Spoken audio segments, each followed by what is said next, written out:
प्रचार चालू आहे. लोकांचा प्रतिसाद कसा आहे नेमका, म्हणजे काय प्रचार लोक काय म्हणतात नेमका? नमस्कार.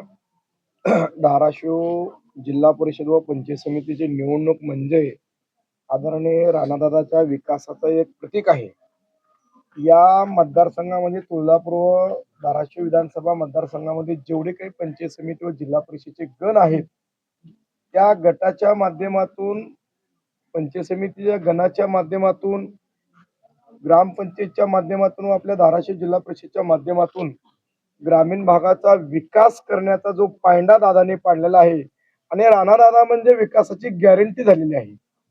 कोणत्या वेळी तुम्ही छोट्यातल्या छोट्या गावामध्ये जावा, त्या ठिकाणी राणादादाने निधी टाकलं नाही असं एकही गाव नाही.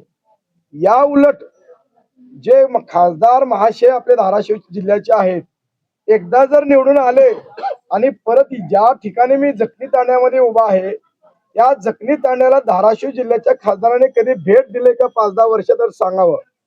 पण आदरणीय दादा आपल्या जखमी तांड्यामध्ये येऊन गेलेत, आदरणीय अर्चनाताई जखमी तांड्यामध्ये येऊन गेलेत, इथल्या समस्या जाणून घेतल्यात, आणि ते समस्या जाणून आज येडोळा ग्रुप ग्रामपंचायत आहे, त्या ग्रुप ग्रामपंचायतीच्या माध्यमातून इथे विकास करण्यासाठी हजारो रुपयाचा निधी दादांनी दिलेला आहे. पाणी पुरवठ्याचा असो, रस्त्याचा प्रश्न असो, लाईटचा प्रश्न असो. आता तुम्ही नळदुर्गहून जखमी तांड्याकडे येत असताना एका कुठल्या नवीन वस्तीवर चाललो का काय, अशा दोन्ही साईडला गटारी, सिमेंट कॉन्क्रीट रोड.